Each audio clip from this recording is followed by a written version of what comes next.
Okay, welcome back and happy Easter weekend. And I'm glad I'm doing these videos today. So, anyway, yeah, yeah, as far as timing goes, we are, I believe it is 8 hours behind England or the UK over there. I actually looked this up because I wanted to know. I know we're behind somewhat, like not a full, not a day, of course, but, um, like the half day.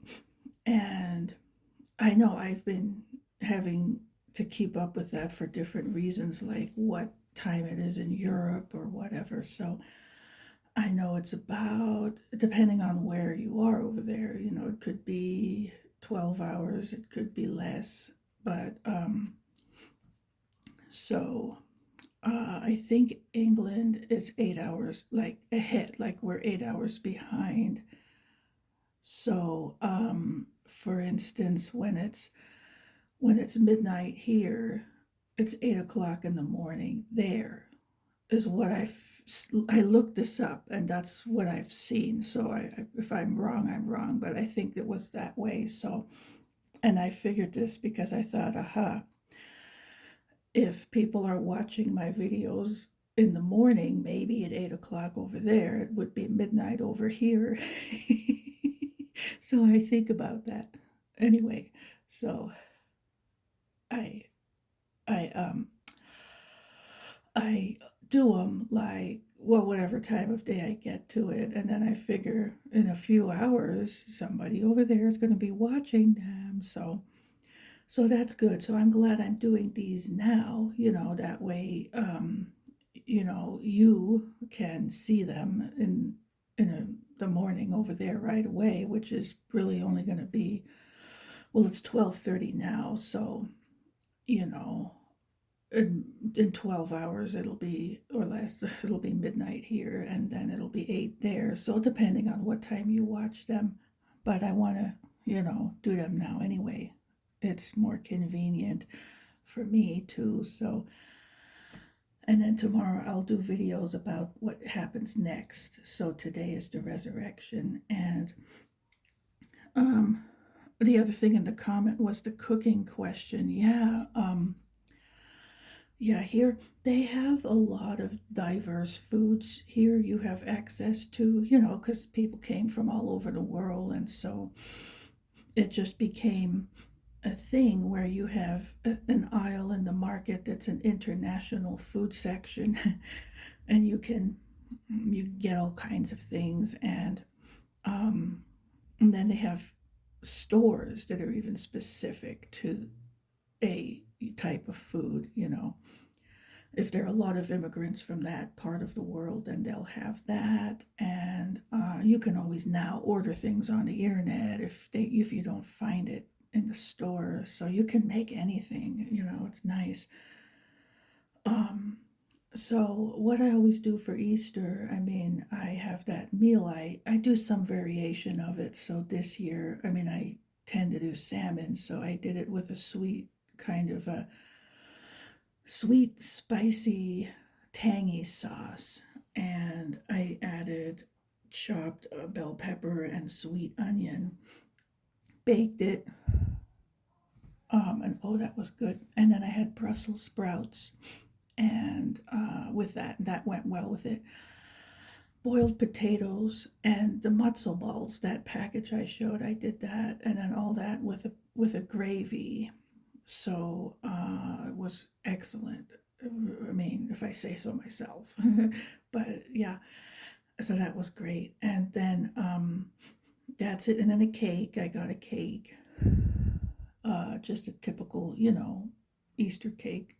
And I got my nice flavored coffee, the chocolate raspberry. That's so good with creamer and nothing else, just half and half. That's all I want. So it's so good. Anyway, and that will last a few days. I always make a whole lot, so I don't have to cook and cook. It lasts like at least well, almost a week or so.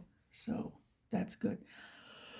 So leave in the comments what you cook, what you're doing for the meals or anything special. And yeah, so just, anything or what you would like at least.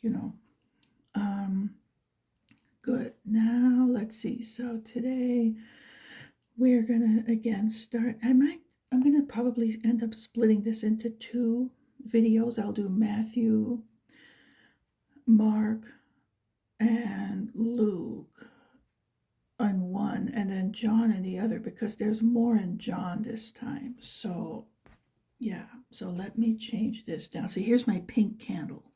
See, I got the nice pink candle for us today.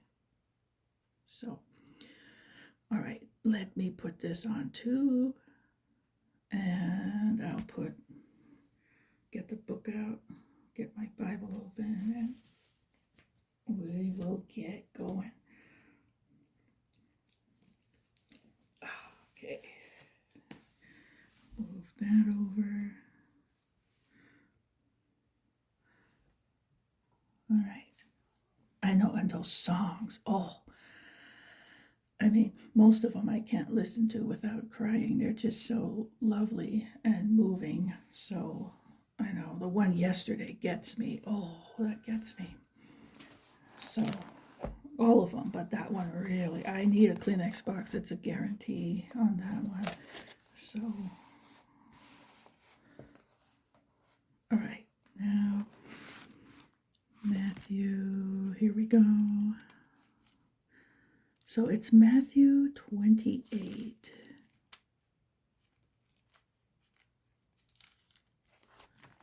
And we're going to do 1 through 20, which is probably,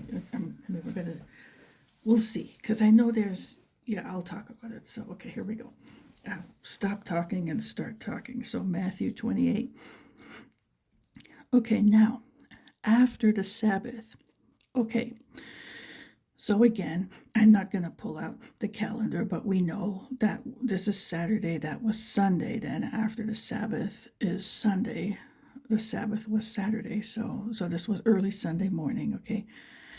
As the first day of the week began to dawn, so sunrise on the first day of the week, which was Sunday, Mary Magdalene and the other Mary came to see the tomb. And behold, there was a great earthquake, for an angel of the Lord descended from heaven and came and rolled back the stone from the door and sat on it. His countenance was like lightning, and his clothing as white as snow. And the guards shook for fear of him and became like dead men. But the angel answered and said to the women, "Do not be afraid, for I know that you seek Jesus, who was crucified. He is not here, for he is risen, as he said. Come see the place where the Lord lay, and go quickly and tell his disciples that he is risen from the dead. And indeed he is going before you into Galilee. There you will see him. Behold, I have told you." So they went out quickly from the tomb with fear and great joy, and ran to bring his disciples word. And as they went to tell his disciples, behold, Jesus met them, saying, "Rejoice." So they came and held him by the feet and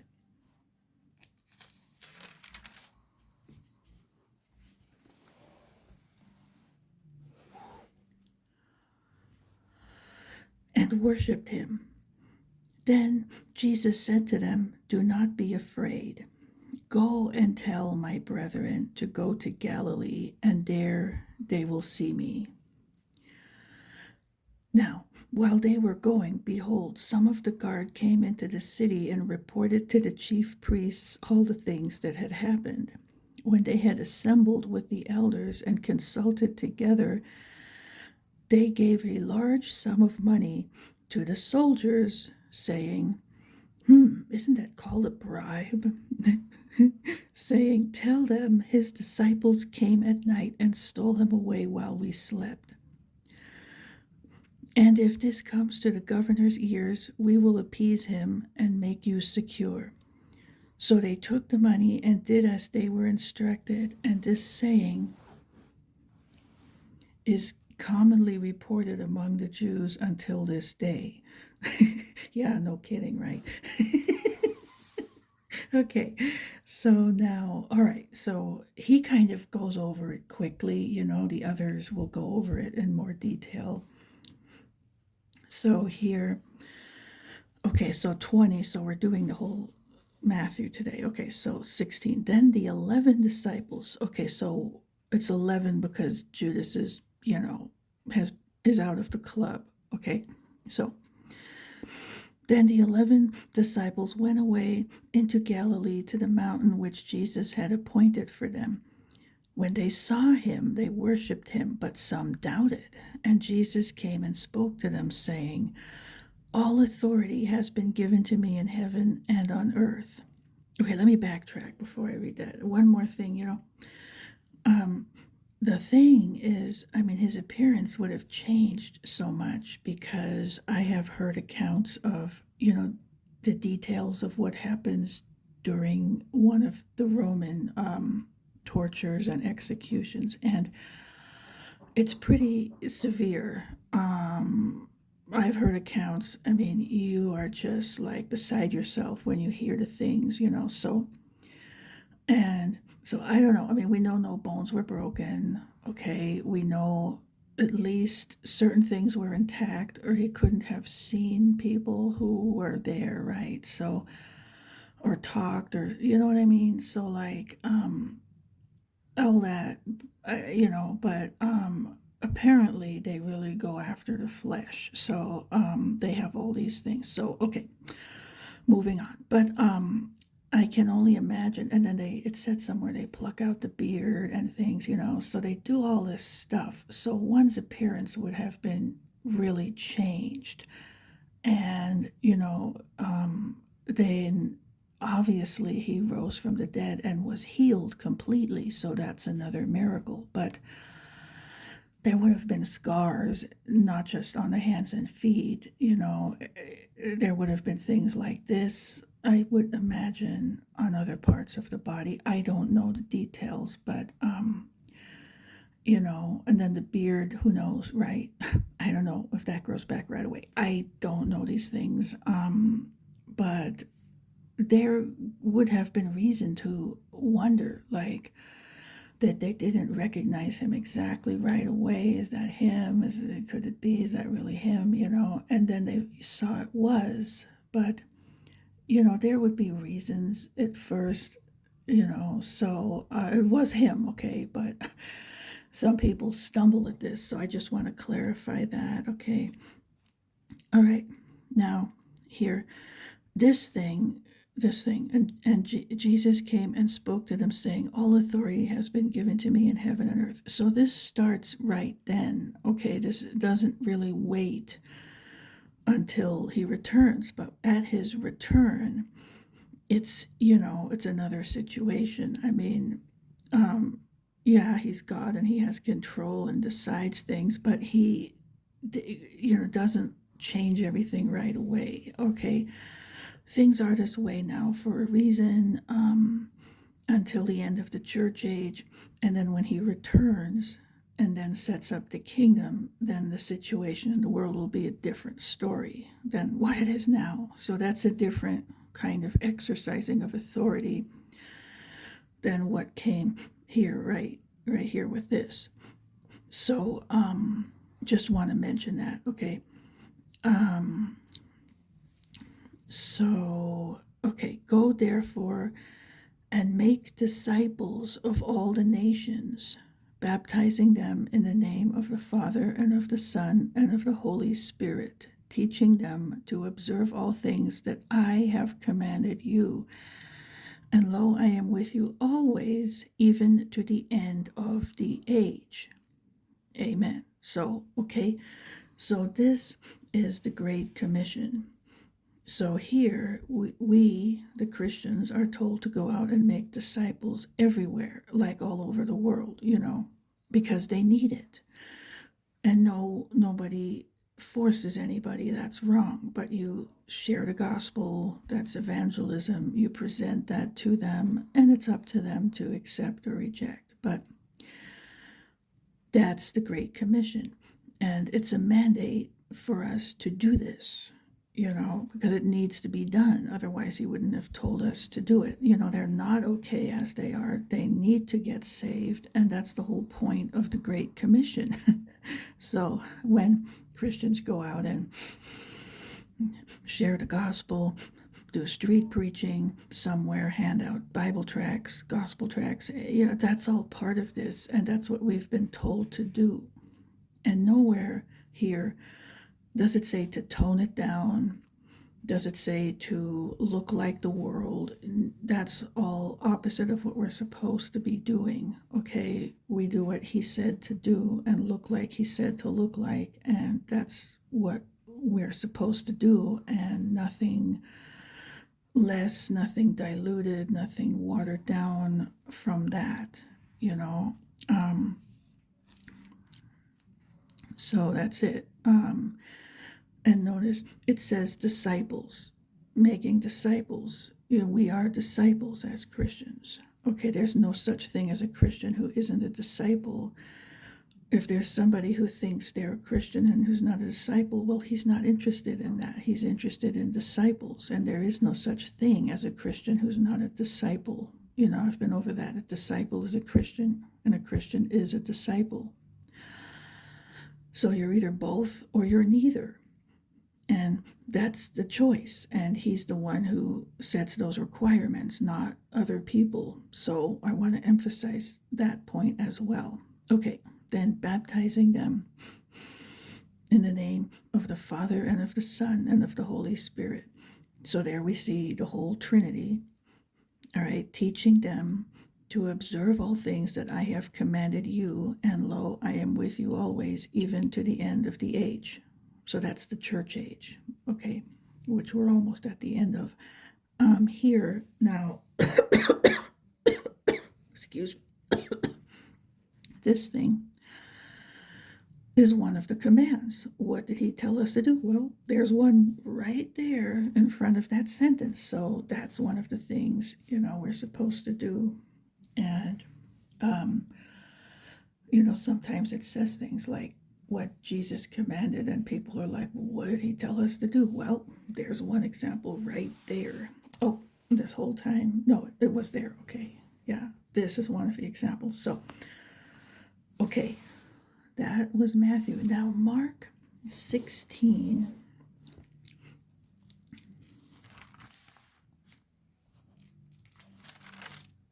Yeah.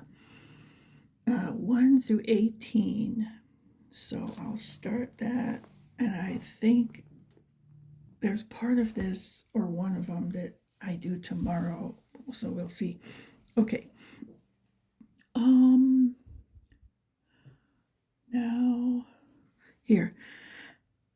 Now when the Sabbath was past, Mary Magdalene, Mary the mother of James, and Salome brought spices that they might come and anoint him very early in the morning. On the first day of the week, they came to the tomb when the sun had risen, and they said among themselves, who will roll away the stone from the door of the tomb for us? But when they looked up, they saw that the stone had been rolled away, for it was very large. And entering the tomb, they saw a young man clothed in a long white robe sitting on the right side, and they were alarmed. But he said to them, do not be alarmed. You seek Jesus of Nazareth, who was crucified. He is risen. He is not here. See the place where they laid him, but go tell his disciples and Peter that he is going before you into Galilee. There you will see him, as he said to you. So let me backtrack on this part here. Some people read this quickly and they don't notice this, but he separated these into two groups. In 7, it says, but go tell his disciples and Peter and all that. Okay, why would, and this was the angel, okay, this isn't one of the disciples, so he knew the situation better than them, and he separated them. Otherwise, if Peter was considered a disciple, he would have just said, tell the disciples, but he said the disciples and Peter. Why? Well, you can't really be a disciple anymore if you've denied him, and that's what Peter did. Now Peter gets restored, and then he's a disciple again, and we know all that stuff that happens. But in the meantime, that's why he needs to be restored, because he's not grouped with them. See, and that's why this is so serious, and that's why I talk about this all the time. So people can't just go about doing what they want and denying Jesus to save their lives and think everything's all fine and wonderful, and it's not. Okay, so it's a serious thing. All right, so but he gets restored, and that comes up more in John, so we'll see it in John. Okay, so so they went out quickly and fled from the tomb, for they trembled and were amazed, and they said nothing to anyone, for they were afraid. Okay, now when he rose early on the first day of the week, he appeared first to Mary Magdalene, out of whom he had cast 7 demons. He went and told those who had been with him as they mourned and wept. Oh, I'm sorry. She went and told those who had been with him as they mourned and wept. And when they heard that he was alive and had been seen by her, they did not believe. You know, it's like it's too good to be true, that kind of thing.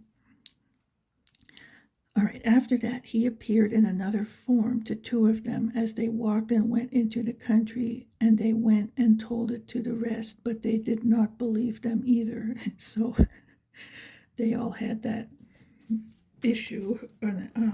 Okay, so let's see. Now, yeah. Here we go. The Great Commission again. Later, he appeared to the 11 as they sat at the table, and he rebuked their unbelief and hardness of heart, because they did not believe those who had seen him after he had risen. And he said to them, "Go into all the world and preach the gospel to every creature. He who believes and is baptized will be saved, but he who does not believe will be condemned. And these signs will follow those who believe. In my name they will cast out demons. They will speak with new tongues. They will take up serpents.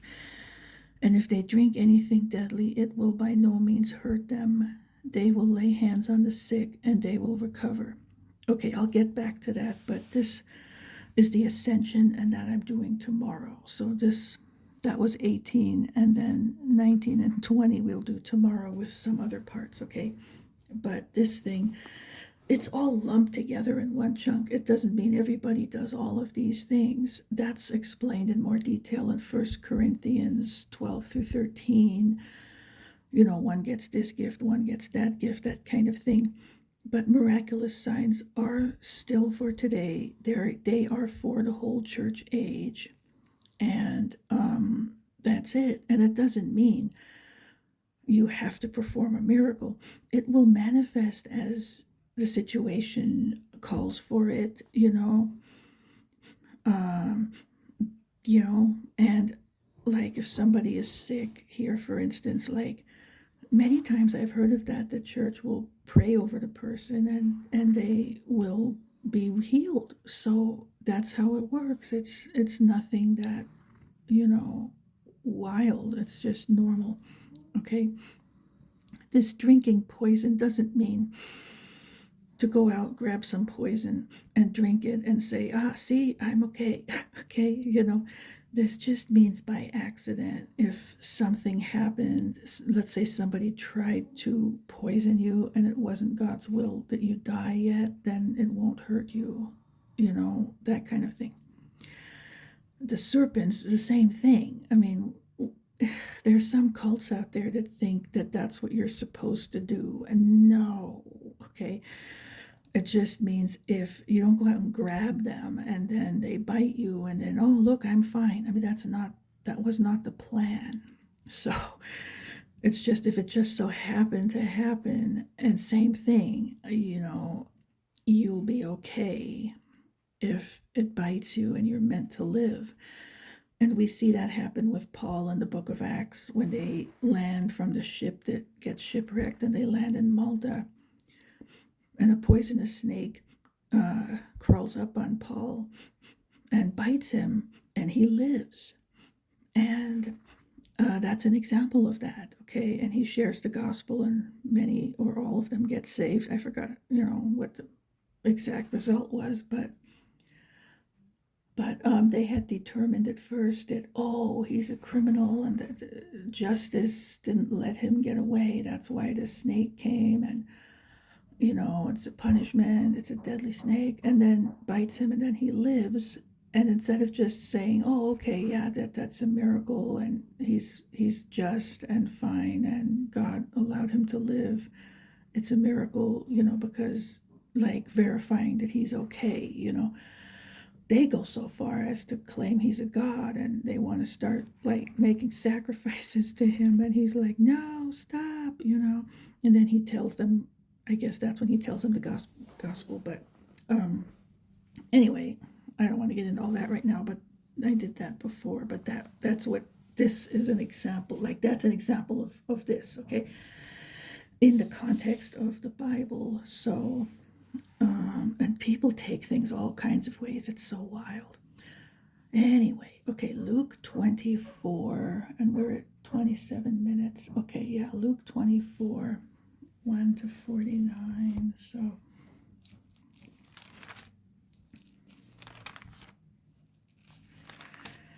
all right, let's see how long this one is. Yeah, okay. And then this one also ends with the Ascension, which we'll do tomorrow. And Acts has it as well. So we'll be doing tomorrow the Ascension and Pentecost and something else. But today it's this. So yeah, I'll get through this, and then I'll do John in the following video today, right after this. Okay. So now, let me bring this calendar out real quick. See, so here, resurrection, first fruits, the third day. I should add this in here, this part. So, early in the morning,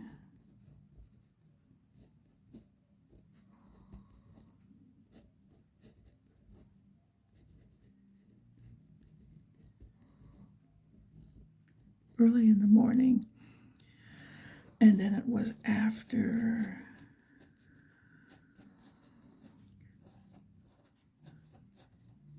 the Sabbath. So we know it's Sunday, okay, so all that is there. And I don't think we have to add any more now, but that is that. Okay, now 24. Now on the first day of the week, very early in the morning, they and certain other women with them came to the tomb, bringing the spices which they had prepared. But they found the stone rolled away from the tomb. Then they went in and did not find the body of the Lord Jesus. And it happened, as they were greatly perplexed about this, that behold, 2 men stood by them in shining garments. Then, as they were afraid and bowed their faces to the earth, they said to them, why do you seek the living among the dead? He is not here, but is risen. Remember how he spoke to you when he was still in Galilee, saying, the Son of Man must be delivered into the hands of sinful men and be crucified, and the third day rise again. And they remembered his words. Then they returned from the tomb and told all these things to the 11 and to all the rest. It was Mary Magdalene, Joanna, Mary the mother of James, and the other women with them who told these things to the apostles. And their words seemed to them like idle tales, and they did not believe them. But Peter arose and ran to the tomb, and stooping down, he saw the linen cloths lying by themselves, and he departed, marveling to himself at what had happened. Now, behold, two of them were traveling that same day to a village called Emmaus, which was 7 miles from Jerusalem. And they talked together of all these things which had happened. So it was, while they conversed and reasoned, that Jesus himself drew near and went with them. But their eyes were restrained so that they did not know him. And he said to them, "What kind of conversation is this that you have with one another as you walk and are sad?" Then the one whose name was Cleopas answered and said to him, "Are you the only stranger in Jerusalem, and have you not known the things which happened there in these days?"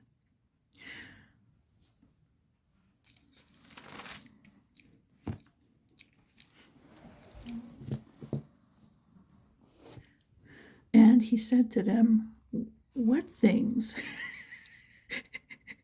So they said to him, "The things concerning Jesus of Nazareth, who was a prophet, mighty in deed and word before God and all the people, and how the chief priests and our rulers delivered him to be condemned to death and crucified him. But we were hoping that it was he who was going to redeem Israel. Indeed, besides all this, today is the 3rd day since these things happened. Yes, and certain women of our company who arrived at the tomb early astonished us. When they did not find his body, they came saying that they had also seen a vision of angels who said he was alive. And certain of those who were with us went to the tomb and found it just as the women had said, but him they did not see." So they're trying to figure all this out. And, they had those ideas that the Messiah was going to, rescue Israel from the Romans and make it a great empire back then and all this.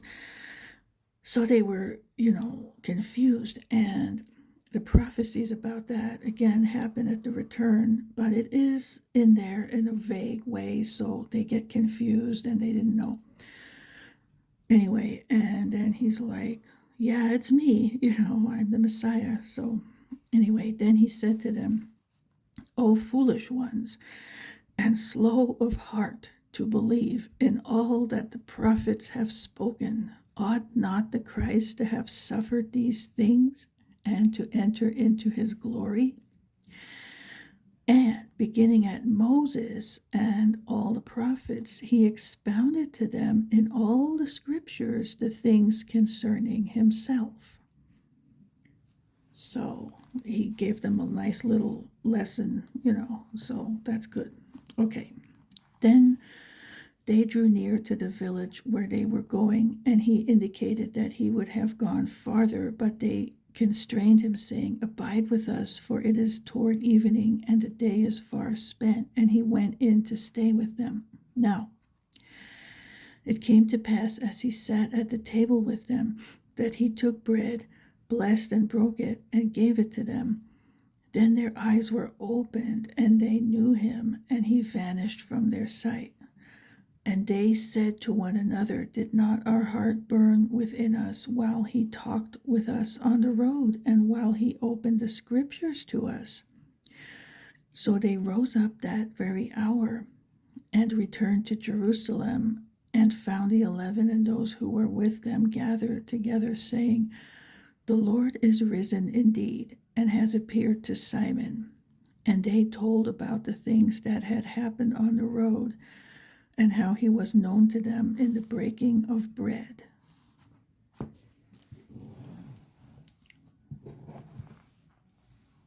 There's that part. Okay. Now, As they said these things, Jesus himself stood in the midst of them and said to them, "Peace to you." But they were terrified and frightened and supposed they had seen a spirit. And he said to them, "Why are you troubled, and why do doubts arise in your hearts? Behold my hands and my feet, that it is I myself. Handle me and see. For a spirit does not have flesh and bones, as you see I have." So here we see, it's a physical resurrection. It's not like a ghost or anything like that. Okay. When he had said this, he showed them his hands and his feet. But while they still did not believe for joy and marveled, he said to them, "Have you any food here?" So they gave him a piece of a broiled fish and some honeycomb, and he took it and ate in their presence. So he even ate food, okay, proving his body is a physical body. And, that's interesting too. It was broiled fish with, this is why I have this tradition. I do fish with a sweet sauce. Here they have honeycomb, but I just do, it could be honey, but it could just be a sweet sauce that I do. And it goes good with salmon. So, and I put it in the oven, and that's where that recipe comes in, So it fits right perfectly in, right? With this. Okay.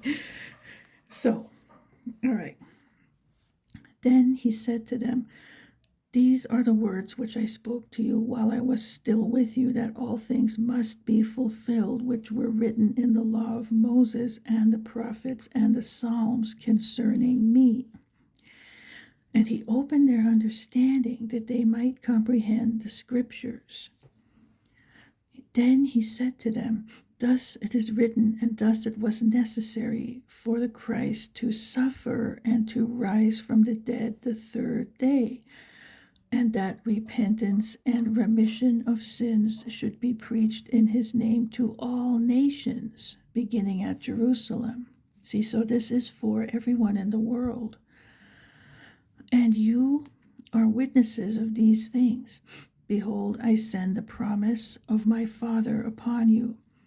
But tarry in the city of Jerusalem until you are endued with power from on high." So this is referring to Pentecost, okay? Again, so that's the promise. All right, so I'll probably cover that again tomorrow. So anyway, so there's that, and this we do tomorrow, this part down here. All right, now John, so let's see, we're at 38. Yeah, so I'll make a separate video so people can take a breath and all that, and then I'll continue. I'll be right back.